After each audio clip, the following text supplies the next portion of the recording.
Hello बच्चों, let's read this question. The question say that borax is actually made of two tetrahedral and two triangular units joined together and should be written as Na2B4O5 OH4 8H2O. Consider the following statement about borax.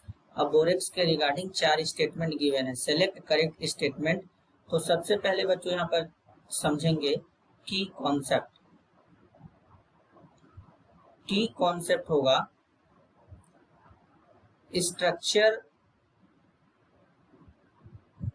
structure and properties of borax. तो सबसे पहले borax का structure बनाएंगे बच्चों. तो borax को बच्चों कहते हैं Na2B4O7 into 10H2O.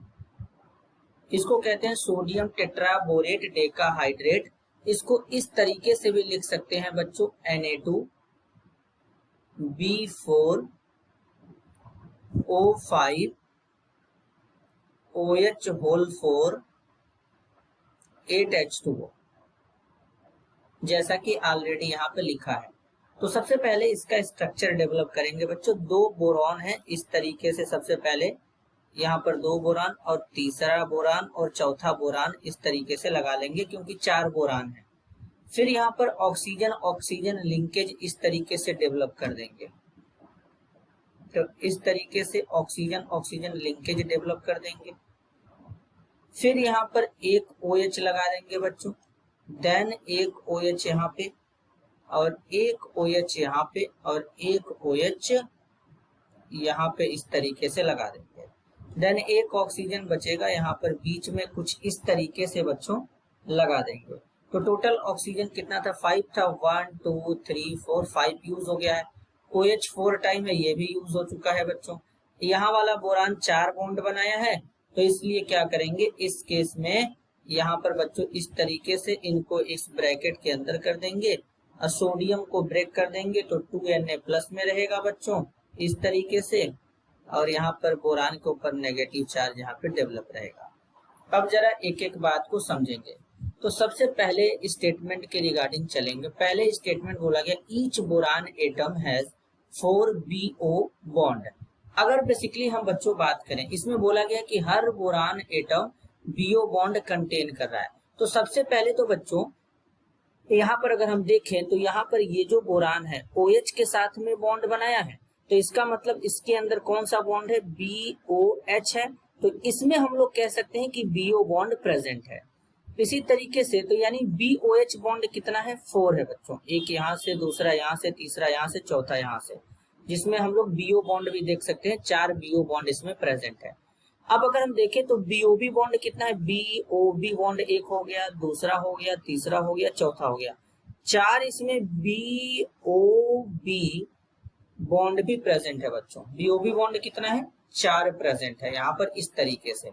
तो इस केस में अगर बच्चों हम यहाँ पर देखें तो जो पहले स्टेटमेंट में बोला गया है each boron atom has 4 BO bond, ये बिल्कुल गलत है बच्चों. हर boron atom BO bond contain नहीं कर रहा है. तो अब बेसिकली स्टेटमेंट ए यहाँ पर गलत है. बी के बारे में बोला गया each boron atom has 3 BO bond. अब बोला गया कि हर एक boron atom 3 BO bond contain कर रहा है बच्चों. तो ऐसा भी नहीं है, तो ये भी बिल्कुल करेक्ट है, इनकरेक्ट है. अब बच्चों सी में बोला गया 2 boron atom have 4 BO bonds. अब जो 2 बोरान एटम है बच्चों, 2 बोरान जो है उनके पास 4 BO बॉन्ड है. तो अगर हम इस बोरान के बारे में देखें तो इसके पास BO बॉन्ड कितना है? 1 2 3 और 4. इसके लिए भी जिसके ऊपर माइनस चार्ज है बच्चों हम लोग उसको देख रहे हैं. तो ये भी 1 2 3 और एक 4. तो यानी यहाँ पर 2 बोरान एटम है जिनके पास 4 BO बॉन्ड प्रेजेंट है जिनके ऊपर नेगेटिव चार्ज है. while other 2 have 3 BO bond. अब जो अदर बोरान एटम है जैसे ये वाले जिनके ऊपर नेगेटिव चार्ज नहीं, इनके पास BO बॉन्ड कितना है? 1 2 3 1 2 3. तो यहाँ पर स्टेटमेंट सी बच्चों बिल्कुल करेक्ट है. स्टेटमेंट डी में बोला गया है each boron atom has 1 OH group. तो हर एक बोरान एटम के पास बच्चों यहाँ पर एक एक OH ग्रुप प्रेजेंट है, तो हम कह सकते हैं कि ये वाला भी स्टेटमेंट क्या है, करेक्ट है। तो यहाँ पर करेक्ट स्टेटमेंट कौन सा होगा बच्चों, सी और डी होगा। तो इस क्वेश्चन के लिए करेक्ट आंसर क्या है, option third. This is your answer. I hope you understood it well. All the best.